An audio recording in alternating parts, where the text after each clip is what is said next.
Good morning. तो आज हम इस लेक्चर सीरीज में एक न्यू इनिशिएटिव को स्टार्ट कर रहे हैं। वो है हमारा IIT JEM 2021 फॉर फिजिक्स, या इसको आप ऐसा भी कह सकते हो मोर ब्रॉडली MSc एंट्रेंस एग्ज़ाम। कुछ स्टूडेंट्स की एक बड़ी डिमांड रही थी कि इस तरह का एक लेक्चर सीरीज भी स्टार्ट की जाए, क्योंकि बहुत से स्टूडेंट ऐसे हैं जिनका प्राइम टारगेट या उनका एक्सक्लूसिवली गोल ही क्या है, MSc इन फिजिक्स करना है। तो अब जब आपको MSc इन फिजिक्स करना है और वो भी मान लो किसी IIT से या किसी और इंडिया के रिनाउंड इंस्टीट्यूशन से अगर आपको MSc इन फिजिक्स करना है, तो उसके लिए क्या होता है, कुछ कॉम्पिटिटिव एग्ज़ाम होते हैं। बेसिकली तो आपका जो मेन एग्ज़ाम होता है वो तो IIT JEM का एग्ज़ाम, जिसके नोटिफिकेशन कुछ दिनों में आने वाले हैं, ठीक है ना। और उसकी डेट्स भी आपके पब्लिश हो चुकी है, कब कब उसके फार्म अप्लाई करने की डेट है, कब उसके एग्ज़ाम होंगे, वो सारा कुछ हो रखा है। उसके अलावा MSc एंट्रेंस के कुछ अलग अलग यूनिवर्सिटीज़ भी होती है जो अपना सेपरेट एग्जाम कराती है। जैसे DU का एक अलग होता है, दिल्ली यूनिवर्सिटी का, सेंट्रल यूनिवर्सिटी का अलग होता है, ठीक है ना। इसके अलावा और भी बहुत सी यूनिवर्सिटियाँ हैं जो रिनाउंड इंस्टीट्यूशंस होते हैं, उनके अपने अलग एग्जाम होते हैं, कॉम्पिटिटिव एग्जाम होते हैं। तो देखिए हम क्या कर रहे हैं, थोड़ा एक ब्रीफ आइडिया लेते हैं कि किस प्रकार से हम इस प्लेटफॉर्म पर इस इनिशिएटिव का, इस कोर्स को आगे बढ़ाएंगे। तो ये जो एग्ज़ाम होते हैं, इनमें मोटे तौर पर, जैसे आप फिजिक्स के बात करें, हम फिजिक्स की बात कर रहे हैं, तो इन एग्जाम में क्या होता है, अपना एक प्रेस्क्राइब्ड सिलेबस होता है। तो ऐसी बात नहीं है कि सब यूनिवर्सिटी के एग्जाम का कोई बहुत अलग सिलेबस होता है, ठीक है ना। मोर और लेस लगभग वो एक समान सिलेबस रहता है, समान टॉपिक और समान कंटेंट रहते हैं। तो हम लोग क्या करेंगे, पर्टिकुलर इस लेक्चर सीरीज में टॉपिक को सेलेक्ट करते हुए आगे बढ़ेंगे, ठीक है ना। जैसे हम BSc की जो लेक्चर सीरीज चल रही है वो तो अपना सेपरेट रोल चल रहा है, वो तो उसका अपना एक सेपरेट रोल है, वो बिल्कुल सीक्वेंस है। जो हमारा यूनिवर्सिटी का सिलेबस होगा उस सिलेबस के अकॉर्डिंग वो चलता ही रहेगा। उसमें पूरा थ्योरेटिकल एस्पेक्ट को लेते हुए हम चलेंगे, एक एक चीज़ को लिखते हुए कर रहे थे वो वैसा ही करेंगे। लेकिन इस पर्टिकुलर इस प्लेटफॉर्म पर या इस इनिशिएटिव के लिए हम क्या करेंगे, थोड़ी अप्रोच को बदलेंगे। अब वो कैसे बदलेंगे, हालांकि हम हर एक टॉपिक को जब लेंगे तब उसकी पूरी डिटेल थ्योरी को समझेंगे, कुछ पॉइंट्स होंगे उनको नोट भी करेंगे। हमारा जो मेजर फोकस होगा उस कंटेंट के अंदर छुपी हुई फिजिक्स को समझना, उसके छोटे छोटे कॉन्सेप्चुअल एस्पेक्ट को समझना, शॉर्ट पॉइंट में उनको नोट करना, और मैक्सिमम क्या करना, उससे रिलेटेड न्यूमेरिकल प्रैक्टिस करना। क्योंकि एग्जाम में जो आपके ऑब्जेक्टिव क्वेश्चन आते हैं वो न्यूमेरिकल अप्रोच के और कॉन्सेप्चुअल एस्पेक्ट को लिए हुए क्वेश्चन आते हैं। तो हम लोग क्या करेंगे, कंटेंट लेंगे। अब इसमें एक चीज़ मैं आपको और बताना चाह रहा हूँ कि हो सकता है कुछ स्टूडेंट ऐसे हो जो फर्स्ट ईयर के हो, चाहे सेकंड ईयर के हो, चाहे थर्ड ईयर के हो, सबके लिए ओपन प्लेटफॉर्म है, सभी देख सकते हैं। लेकिन अब कुछ टॉपिक ऐसे होंगे जो हो सकता है यूनिवर्सिटी के एग्जाम वो थर्ड ईयर में हो, जिसको हम पहले ही कर लेंगे, या सेकंड ईयर में हो जिसको हम पहले कर लेंगे, तो बच्चों को कुछ कन्फ्यूजन हो सकता है। तो उस कन्फ्यूजन से आपको डरने की जरूरत नहीं है। ऐसा भी हो सकता है कि कुछ ऐसी बेसिक चीज़, क्योंकि चूंकि ये क्या है, थोड़ा एडवांस कोर्स है, तो कुछ बेसिक चीज़ को यहाँ स्किप किया जाएगा, अदरवाइज तो फिर वो वैसी क्लास जैसे हो जाएगी, ठीक है ना। जो मेरा BSc first year second year final के लेक्चर चल रहे हैं उसी अनुरूप हो जाएगा। तो वो तो अपना एक सेपरेट रोल है। तो हम कुछ एडवांस फॉर्मेट में इस कोर्स को मैंने डिज़ाइन किया, तो उस तरह से हम उस कोर्स को आगे बढ़ाएंगे। अगर कोई चीज़ बेसिक में आपको प्रॉब्लम है तो मैं खुद ही आपको बता दूंगा कि ये चीज़ अगर आपको नहीं समझ में आ रही है, या ये चीज़ अभी हो सकता है आपको ना समझ में आए, तो आप उस टॉपिक को या उस चीज़ को उस लेक्चर या उस क्लास या जो मेरी प्लेलिस्ट है वहाँ से आप रेफर करके उसको आराम से समझ सकते हैं। वैसे तो पूरा प्रयास यही रहेगा कि हम क्या करेंगे, एक एक टॉपिक को अच्छे से डिटेल में करते हुए चलेंगे, ठीक है। तो ये लगभग एक मोटे मोटे तौर पर जो छोटी सी रणनीति थी कि किस प्रकार से हम इस प्लेटफॉर्म पर आगे बढ़ेंगे, मैंने आपको बता दी। और एक इम्पॉर्टेंट चीज़ जो है कॉम्पिटिटिव एग्जाम के संदर्भ में वो आपको बतानी जरूरी भी है, वो ये है, और मेरा पर्सनल एक्सपीरियंस भी इस संदर्भ में, कि हमारी जनरल एक कह सकते हो आपकी एक ऐसी अप्रोच होती है, ऐसी धारणा होती है कि हम जब भी एग्ज़ाम देने जाते हैं या एग्ज़ाम की प्रिपरेशन करते हैं, देने तो क्या जाता है, जब एग्ज़ाम की प्रिपरेशन करते हैं तो हमारा फोकस रहता है नंबर ऑफ क्वेश्चन की हम प्रैक्टिस करते हैं। कि जैसे एग्जाम्पल के रूप में कोई गाइड लिया है कि आज फिजिक्स का आप तैयारी कर रहे हो, फिजिक्स के 100 क्वेश्चन कर लिए, रोज़ के 50 कर लिए, रोज़ के 100 कर लिए, अच्छी बात है और बहुत अच्छी बात है। लेकिन उसमें एक जो सबसे बड़ी कमी रह जाती है, जिसको मैंने व्यक्तिगत रूप से अनुभव भी किया है, और कई जो साथी लोग थे जो साथ में तैयारी कर रहे थे, उनके आधार पर भी, उनके अनुभवों के आधार पर भी मैं आपको बता सकता हूँ कि जो सबसे बड़ी कमी रहती है वो ये रहती है कि उस प्रैक्टिस के दौरान हमारा मेजर फोकस होता है नंबर ऑफ क्वेश्चन हम कितने सोल्व करें उस पर, जबकि आपका मेन प्रयास ये रहना चाहिए। और चूंकि इस एग्जाम के पैटर्न को मैं आपको बताऊंगा कि ऐसे एग्जामों में क्या होता है, बहुत ही कम क्वेश्चन आपको सोल्व करने होते हैं, बहुत ज़्यादा नहीं करने होते हैं, बहुत कम क्वेश्चन सोल्व करने होते हैं, आपको नेगेटिव से बचना होता है।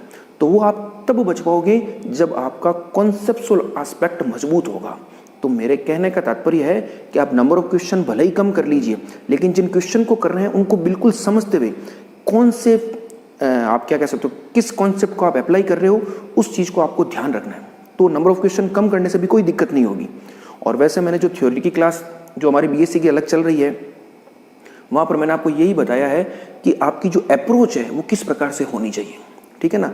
न्यूमेरिकल प्रैक्टिस भी हमने वहाँ पर न्यूमेरिकल के लिए भी खूब सारे लेक्चर्स अपलोड किए हैं।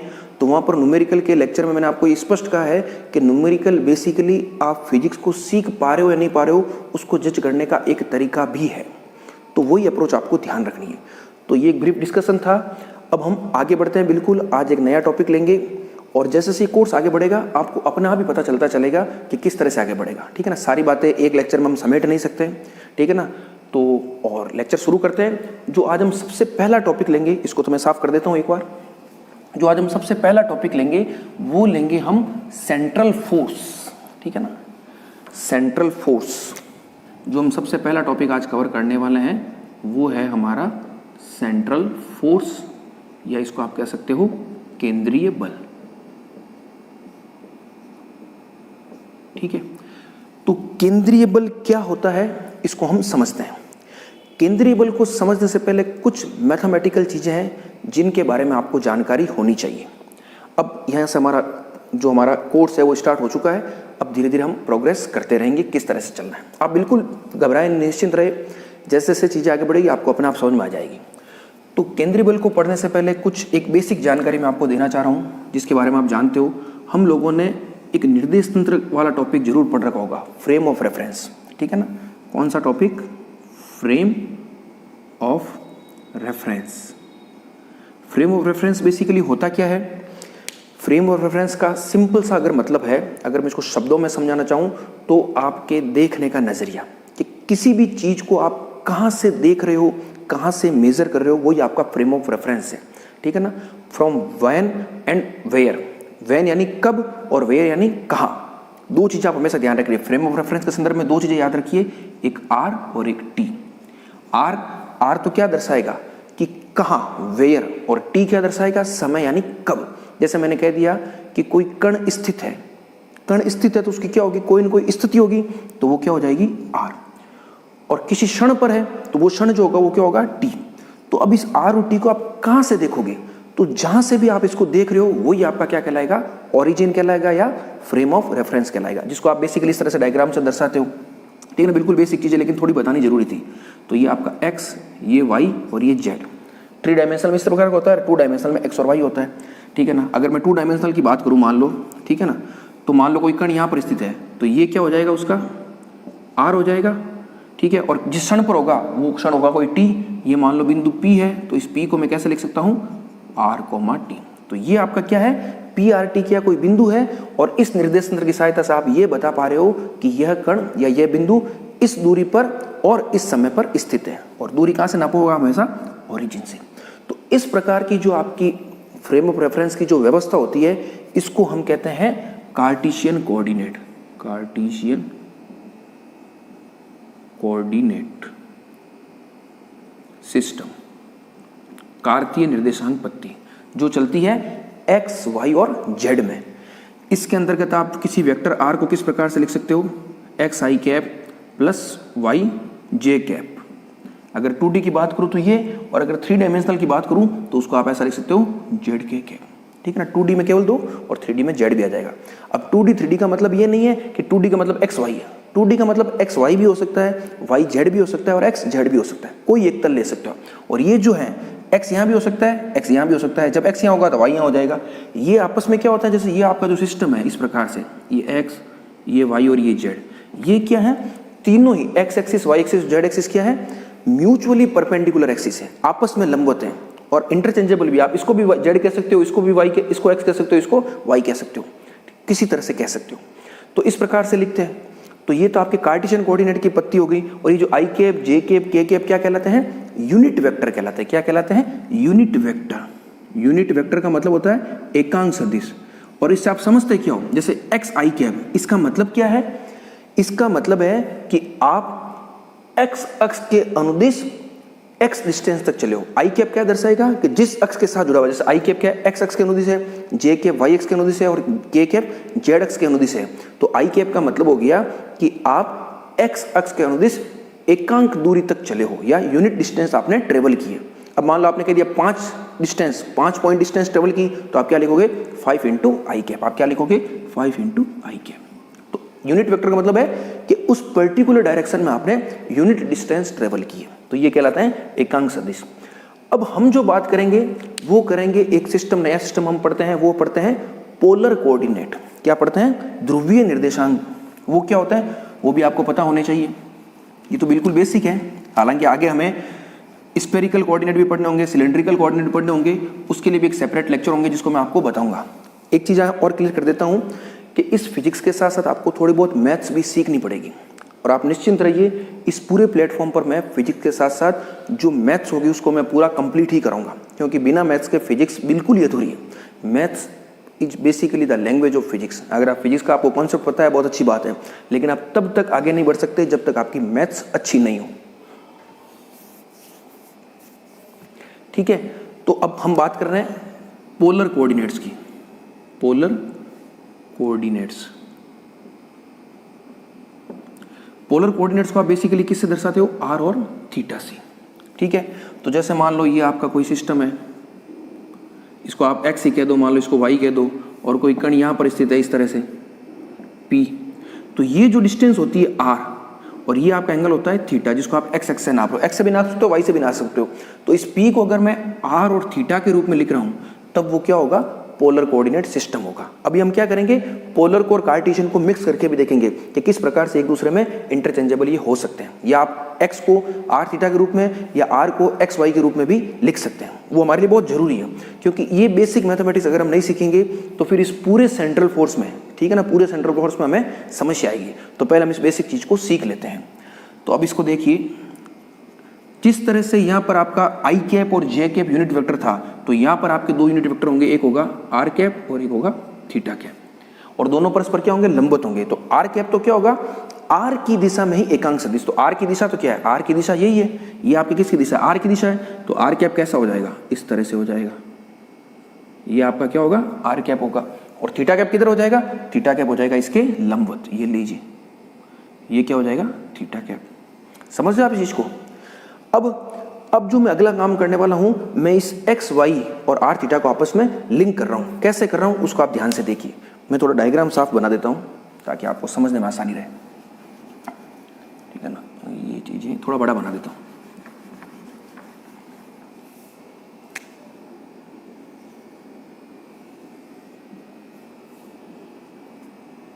ये आपका कोई बिंदु P था, ये वेक्टर R है, ये इधर आपका आर कैप है,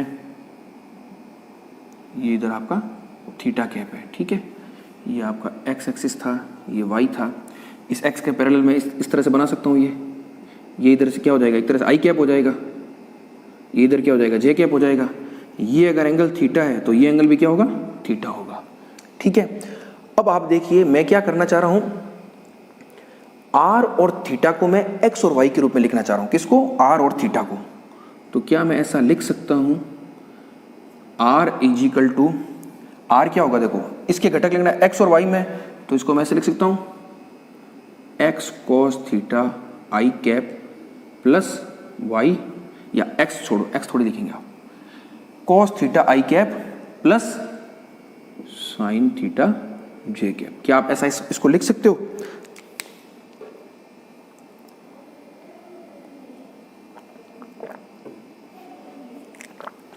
ठीक है ना। आर को लिख रहे हो तो साथ में क्या आ जाएगा? आपके आर आ जाएगा। तो ये क्या हो गया? Vector R is equal to R cos theta i cap plus R sine theta j cap. और अब आराम से देख सकते हो, जब इसका मैग्नीट्यूड निकालोगे आप तो मैग्नीट्यूड क्या हो जाएगा? इसका मैग्नीट्यूड हो जाएगा, मैग्नीट्यूड कैसे निकालते हो? आई कैप के साथ में जो उसका स्क्वायर प्लस जे कैप के साथ में जो उसका स्क्वायर, तो ये हो जाएगा R square cos square theta plus R square sine square theta. तो आर स्क्वायर कॉमन आ जाएगा और sine square theta plus cos square theta, तो वो 1, और आर स्क्वायर अंडर रूट में होगा तो वो आर। तो बिल्कुल ये सही है। उसी प्रकार तो देखो इसको मैं बता रहा हूँ आपको किस तरह से लिखना है, इस चीज को आप एक बार देखिए आराम से। आर को आपने ऐसे लिख दिया। अब एक चीज़ आप यहाँ समझिए, एक आपको ये पता है कि जो वेक्टर आर होता है इसमें दो चीज़ें इन्वॉल्व होती है, एक उसका मैग्नीट्यूड और एक उसकी दिशा। तो उसका मैग्नीट्यूड तो क्या हो जाएगा इस तरह से, और दिशा क्या हो जाएगी आर कैप, होगी कि नहीं होगी। तो यहाँ से मैं आर कैप को क्या लिख सकता हूँ, vector R upon magnitude R लिख सकता हूँ। तो वेक्टर आर तो आपके पास ये रहा, तो यहाँ से क्या आ जाएगा आर कैप आ जाएगा आपका, ये आर क्या है मैग्नीट्यूड ही है, तो ये आर इसके नीचे आएगा, तो पीछे क्या बचेगा cos theta i cap plus sign theta j cap. तो ये एक चीज़ आपको पता होनी चाहिए कि आर कैप को आप किस तरह से लिख पा रहे हो, cos theta i cap plus sign theta j cap. और ये मैंने क्यों बताया है, एक चीज़ आप और समझिए, जैसे ये आपने कार्टेशियन कोऑर्डिनेट लिया, ये वाई और ये एक्स, तो यहाँ पर जो आपका आई कैप था और जो जे कैप था वो क्या था, इस एक्स अक्ष के अनुदिश आपका क्या था एकांक सदिश, और जे कैप क्या था वाई अक्ष के अनुदिश एकांक सदिश। तो आप बताइए या आप सोचिए कि क्या आई कैप और जे कैप में समय के सापेक्ष परिवर्तन हो रहा है, नहीं हो रहा है। अगर मैं ये राशि का मान लिखना चाहूँ D i cap upon D T, तो ये क्या होगी जीरो होगी। क्यों, क्योंकि आई कैप तो क्या अक्ष थोड़ी बदल रही है, एक्स तो वहीं रह रहा है, वाई वहीं रह रहा है, एक्स और वाई नहीं बदल रहे, ठीक है ना। लेकिन ये जो बिंदु है, अगर बिंदु कोई भी बदल दो आप, इस यहाँ बिंदु ले लो चाहे यहाँ ले लो चाहे कहीं ले लो, तो क्या होगा ये अक्ष थोड़ी बदल रही है। आई कैप और जे कैप में समय के साथ परिवर्तन नहीं हो रहा है, तो D i cap upon D T zero होगा, और उसी प्रकार से D j cap upon D T भी क्या होगा जीरो होगा। ध्यान आपको क्या रखना है कि एकांक सदिश को भी आपको चेक करना है कि कहीं वो तो समय के साथ नहीं बदल रहे हैं, वो अगर बदल रहे हैं तो उसका समय के सापेक्ष अवकलन शून्य नहीं होगा, और अगर बदल रहे हैं अगर बदल रहे हैं तब उसका समय के सापेक्ष अवकलन शून्य नहीं होगा, और अगर नहीं बदल रहे हैं यानी एज इट इज रह रहे हैं तो उसका समय के सापेक्ष अवकलन शून्य होगा। तो यहाँ पर तो आपको पता चल गया कि कार्टेशियन कोऑर्डिनेट में d i cap upon D t और d j cap upon D t क्या होगा शून्य होंगे, जीरो होंगे। लेकिन जैसे मान लो आप इस ध्रुवीय निर्देशांक पद्धति की बात कर रहे हो, तो एक और बिंदु यहाँ है तब आपका आर कैप इधर है, बिंदु यहाँ है तो आपका आर कैप इधर है, थीटा पहले यहाँ था अब थीटा ये हो गया। तो ध्रुवीय निर्देशांक पद्धति में कण की अगर स्थिति बदलेगी तो उस स्थिति में आर और थीटा के मान बदलेंगे, तो आर कैप और थीटा कैप के मान भी बदल जाएंगे। तो ध्रुवीय निर्देशांक पद्धति में जो आपकी ये राशि होगी, याद रखिए इस चीज को आप नोट करते रहिएगा, D r cap upon D T ये नॉट इक्वल टू जीरो होगा, और उसी प्रकार से D theta cap upon D T भी क्या होगा नॉट इक्वल टू जीरो होगा। और अभी हम यही काम करने वाले हैं, D r cap upon D T का मान और D theta cap upon D T का मान निकालने वाले हैं। तो सबसे पहले तो हमने क्या निकाल लिया, इस पूरी तरह का एनालिसिस करके आर कैप का मान निकाल लिया। आप आर कैप का मान ये इस तरह से नहीं करके सीधा भी निकाल सकते हो। जैसे मान लो ये आर कैप है, तो आर कैप का क्या होगा, इस अक्ष के अनुदिश और इस अक्ष के अनुदिश घटक लेना है आपको, क्योंकि आपको किसके रूप में लिखना है, ये आपका एक तरह से आई कैप डैश दिशा है और ये क्या है जे कैप डैश दिशा है। तो आई कैप डैश के अनुदिश थीटा के साथ क्या हो जाएगा cos theta i cap dash, I cap dash नहीं आई कैप, और वाई के साथ क्या हो जाएगा दूसरा हो जाएगा साइन थीटा जे कैप। अब मान लो आपको थीटा कैप को लिखना है, आगे मैं क्या करूँ आपको सपोज करो थीटा कैप लिखना है, तो थीटा कैप आप कैसे लिखोगे, जे और आई में लिखना है, तो जे और आई में क्या कैसे लिखोगे आप, ये पूरा एंगल कितना हो जाएगा, ये पूरा एंगल है आपका 90 प्लस थीटा, क्योंकि ये कितना है ये 90 है ये थीटा, तो इसका मान क्या हो जाएगा आपको पता होना चाहिए, इसका मान होगा minus sine theta i cap plus cos theta j cap. और कैसे होगा वो आप सोचिए, ठीक है। तो पता चल जाना चाहिए, बिल्कुल घटक है, बिल्कुल बेसिक जानकारी है, ठीक है ना। अब इस प्लेटफॉर्म पर हम इतनी बेसिक जानकारी को मैं ये मान के चलूंगा कि आपको ये चीज़ें आती हैं, और फिर भी ना आए तो आप आराम से कमेंट के थ्रू या किसी के माध्यम से पूछ सकते हो, मैं बता दूंगा, ठीक है ना। बिल्कुल ये तो सिर्फ मैंने किया है, ये किस लिए क्या है 90 माइनस 90 प्लस थीटा का कॉन्सेप्ट यूज करके ये माइनस साइन थीटा हो जाएगा और ये साइन थीटा का कॉस थीटा हो जाएगा, ठीक है। तो ये क्या आ गया आपके थीटा कैप आ गया। अब हम क्या निकालेंगे, हम निकालेंगे D r cap upon D T. इसका करते हैं हम, थीटा भी बदल रहा है और आर भी बदल रहा है समय के साथ, ठीक है ना, क्योंकि समय के साथ कण की स्थिति बदलेगी तो आर और थीटा के मान बदल जाएंगे। तो इसमें क्या होगा D r cap upon D T करेंगे तो कॉस थीटा का क्या होगा माइनस साइन थीटा, और थीटा खुद का क्या होगा D theta by D T. इस चीज को आप ध्यान रखिए, D theta by D T, क्योंकि थीटा क्या है समय के साथ बदल रहा है, लेकिन आई कैप क्या है एज इट इज है, तो आई कैप को क्या रख देंगे एज इट इज रख देंगे। समझ लीजिए आप, D i cap upon D T नहीं होगा, ठीक है ना। उसी प्रकार से साइन थीटा का क्या होगा कॉस थीटा, और थीटा का खुद का क्या होगा D theta upon D t, और जे कैप एज इट इज। अब देखिए, और एक चीज़ हमेशा ध्यान रखिए, किसी भी राशि का अगर आप समय के सापेक्ष अवकलन कर रहे हो तो उसको, जैसे सपोज करो ये r है, अगर मैं इस r का समय के सापेक्ष अवकलन करूं और मैं क्या लिखूं, dr/dt लिखूं, तो इसको आप r डॉट भी लिख सकते हो। यानी किसी भी राशि का अगर आप समय के साथ अवकलन कर रहे हो तो उसके ऊपर आप एक सिंगल डॉट लगा करके भी उसको आप रिप्रेजेंट कर सकते हो। अगर डबल एंट्री 2 बार कर रहे हो, d2r/dt2 करोगे तो वो r डबल डॉट हो जाएगा। तो किसी भी राशि, कोई भी जनरल राशि मान लो आपके पास a है, a डॉट है, तो इस a डॉट का मतलब क्या हो जाएगा, dA/dt। ध्यान रखिएगा, आगे ये शब्द बार बार काम आएंगे। तो जैसे इसको मैं क्या लिख सकता हूँ, माइनस साइन थीटा, ये d/dt है, इसको लिख दूंगा थीटा डॉट, ये i cap plus cos theta, ये थीटा डॉट j कैप। अब इसमें थीटा डॉट तो आ जाएगा कॉमन आपका, तो अंदर क्या बचेगा, minus sine theta i cap plus cos theta j cap, और थीटा डॉट आ गया कॉमन, और ये क्या बन गया, ये बन गया आपका थीटा कैप बन गया। तो फाइनली आपके dr कैप अपॉन dt का मान क्या आ गया, ये आ गया आपके थीटा डॉट थीटा कैप। क्या आ गया, थीटा डॉट थीटा कैप। ये आपको पता होना चाहिए। उसी प्रकार से अब हम क्या करेंगे, D theta cap upon dt का मान निकालेंगे। ये बेसिक प्रैक्टिस है जो आपको करनी बहुत जरूरी है, बार बार आगे खूब काम आएगी। अब हम निकालते हैं D theta cap upon dt। तो ये लो, माइनस साइन थीटा का क्या हो जाएगा, माइनस कॉस थीटा, थीटा का d/dt, इसको मैं सीधा थीटा डॉट लिख रहा हूँ, और ये हो गया आपका आई कैप। उसी प्रकार से कॉस थीटा का क्या होगा, माइनस साइन थीटा, ये लीजिए minus sine theta, theta dot और जे कैप। यहाँ पर क्या कॉमन आ जाएगा, माइनस कॉमन आ जाएगा, थीटा डॉट कॉमन आ जाएगा, अंदर क्या बचेगा, cos theta i cap plus sign theta j cap. और ये किसके बराबर है, ये आपके आर कैप के बराबर। तो इसका मान क्या आ गया आपका, minus theta dot R cap. ये किसका मान आ गया, D theta cap upon dt का। तो ये भी आपको पता होना चाहिए। ठीक है, तो अभी तक तुमने क्या देखा है, किस प्रकार से i cap, j cap, r cap, theta cap है, कौन बदल रहा है, कैसे बदल रहा है, किसको आप किस तरह से लिखोगे, फिर आर कैप का मान कैसे लिखोगे, थीटा कैप का मान कैसे लिखोगे। फिर आपने ये भी देख लिया कि इस सिस्टम में अगर आई कैप और एक्स और वाई एक्सिस नहीं बदल रहे हैं तो उस स्थिति में उन अक्षों के जो अनुदिश एकांक सदिश है उनके मान भी समय के साथ नहीं बदलेंगे। लेकिन अगर एकांक सदिश या कण की स्थिति जिस किसी के भी द्वारा आप उसको दर्शा रहे हो, जैसे आर थीटा में दर्शा रहे हो, और अगर आर और थीटा समय के साथ बदल रहे हैं तो उसके अनुदिश एकांक सदिश भी क्या होंगे, समय के साथ बदलेंगे। तो वो बदलेंगे कैसे बदलेंगे, उनके हमने मान निकालिए, और ये मान एज इट इज आपको पता होने चाहिए। ठीक है ना, इन मानों को याद रखने की जरूरत नहीं है। अब ये मैंने क्यों निकाले हैं, जिस चीज के लिए निकाले हैं वो चीज आपको याद रखनी है।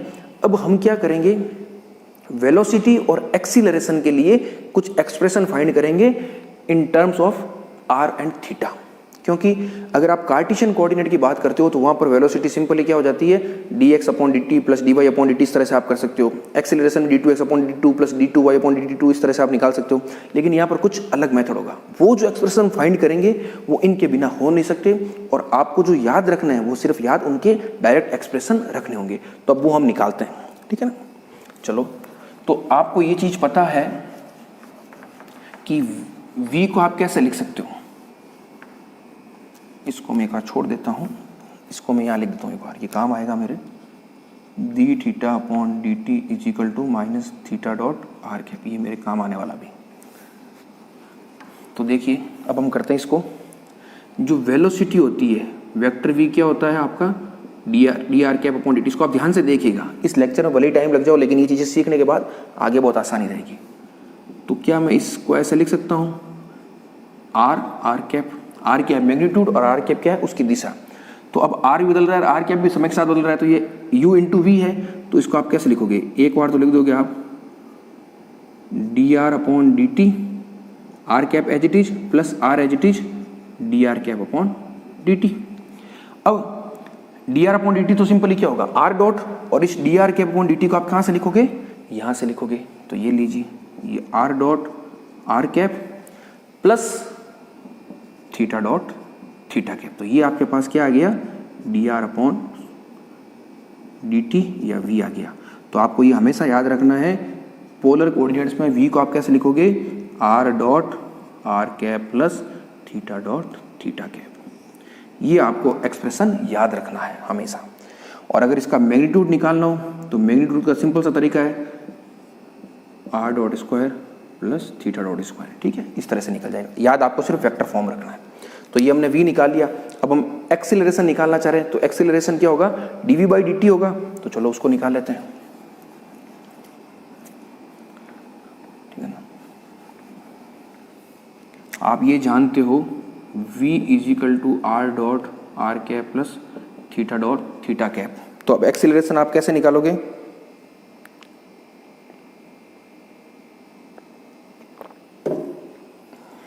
एक चीज आपने शायद मिस्टेक कर दी वहाँ, वो आर भी साथ में था, ठीक है ना, क्योंकि जो आपने, मैं वापस बता देता हूँ, जो वेलोसिटी का एक्सप्रेशन फाइंड किया था ये वाला इस तरह से, ये आर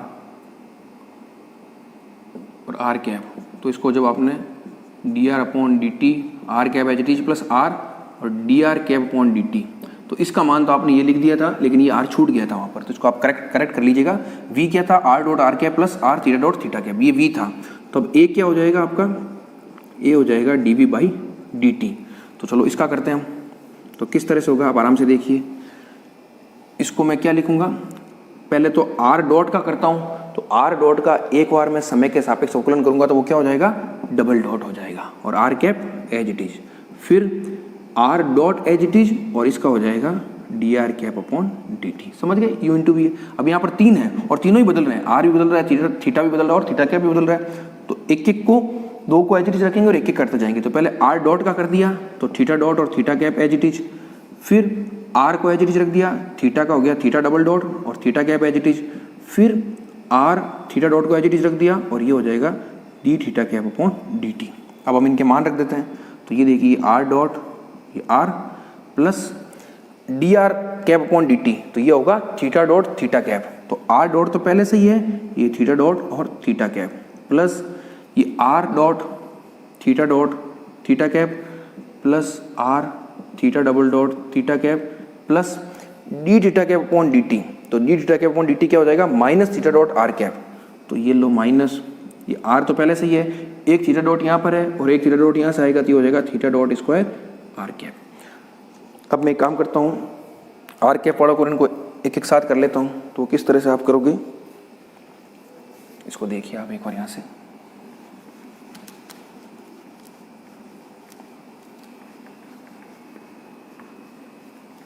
ठीक है। तो मैं क्या कर रहा हूँ, ये क्या हो जाएगा, आर कैप को एक साथ देखो, आर कैप एक तो यहाँ पर है और एक आपका यहाँ पर है। तो चलो मैं इसको एक साथ लिख देता हूँ, R dot R double dot minus R theta dot square R cap plus theta cap एक साथ क्या है, देखो ये are dot theta cap plus R dot theta cap, तो ये हो जाएगा 2 R dot theta dot plus are theta double dot, क्या हो जाएगा आर थीटा डबल डॉट, और ये हो गया आपका थीटा कैप। तो ये आपको एज इट इज याद रखना है। लेकिन क्या होता है, इसका एक अलग फॉर्म है, वो भी आप याद रखिए। ये तो बिल्कुल है ही, ये फाइनल मान आ गया, लेकिन जनरली जो फॉर्म हम काम में लेते हैं उसमें थोड़ा करेक्शन है। वो कैसा है वो आप देख लीजिए, वो होता है R dot minus R theta dot square R cap. क्या मैं इसको ऐसा लिख सकता हूँ, आप देखिए आराम से। मैंने क्या किया, इस पूरी राशि को इस तरह से लिख दिया। कैसे लिख दिया, अब इसको ओपन करके देखिए, 1/r बार तो एज इट इज है, इसका एक बार मान लो आप आर स्क्वायर को एज इट इज रख दो, ठीक है। तो थीटा डॉट का क्या हो जाएगा, थीटा डबल डॉट, ये रहा थीटा डबल डॉट, और एक आर स्क्वायर से एक आर कट जाएगा, तो बचेगा क्या, आर थीटा डबल डॉट। फिर थीटा डॉट को एज इट इज रखते हो तो आर स्क्वायर का क्या होगा 2r, और आर का वापस क्या होगा आर डॉट, तो अंदर क्या बचेगा 2r आर डॉट, ठीक है। तो एक आर से तो एक आर कट जाएगा और 2 ही आ गया, आर डॉट आ गया, थीटा डॉट आ गया। तो इसको आप इस तरह से भी लिख सकते हो। तो ये फॉर्मेट जो है आपको याद रखना है, ये जनरली हम काम में लेते हैं, ठीक है ना। ये वाला, ये आपको याद रखना है। तो आप क्या क्या याद रखोगे, v आपको ये याद रखना है और a आपको ये याद रखना है। तो हम शुरू करने वाले थे केंद्रीय बल, लेकिन केंद्रीय बल को समझने से पहले हमने क्या समझ लिया कि वेलोसिटी और एक्सीलरेशन को r और थीटा के रूप में किस प्रकार लिखा जाता है, क्योंकि आगे ये बार बार आपके खूब काम आने वाले हैं। तो इस लेक्चर में तो हम इतना ही करेंगे। और एक चीज़ मैं आपको और नोट कर देता हूँ कि लेक्चर का हमारा ये प्रयास रहेगा कि लेक्चर थोड़े शॉर्ट ड्यूरेशन के हो, ताकि दोनों ही समस्या, एक तो अपलोड करने की समस्या से भी आपको आराम मिल जाए, दूसरा डिजिटल प्लेटफॉर्म पर लेक्चर सुनने की अपनी एक क्षमता होती है। कोई भी लेक्चर अगर बड़ा होगा तो फिर वो उस आसानी से नहीं सुन पाएंगे। तो लेक्चर छोटे छोटे होंगे, तो आपको सुनते वक्त भी थोड़ा इंटरेस्ट बना रहेगा, वरना अगर मान लो लेक्चर आपको पहले से 1 घंटे का, आधे घंटे का, पौन घंटे का दिख गया तो सुनने का थोड़ा मन कम होता है। तो प्रयास है लेक्चर छोटे छोटे फॉर्मेट में हो, लेकिन इंपॉर्टेंट इन्फॉर्मेशन आपको हर लेक्चर में मिलती रहे। तो इस लेक्चर को मैं यही समाप्त करता हूं। अब नेक्स्ट लेक्चर में हम बेसिकली केंद्रीय बल क्या होता है उसको हम आगे लेकर के बढ़ेंगे, और शुरुआती स्टेज पर हम इस लेक्चर सीरीज में थोड़ा बेसिक करते चलेंगे, ठीक है ना। और जब हमारी बेसिक थोड़ी मजबूत होती चलेगी तब हम थोड़ा और एडवांस लेवल में चले जाएंगे। आप इस प्लेटफॉर्म को एंजॉय कीजिए, आप मान के चलिए निश्चित रूप से आपके लिए बहुत फ्रूटफुल होगा। Thank you.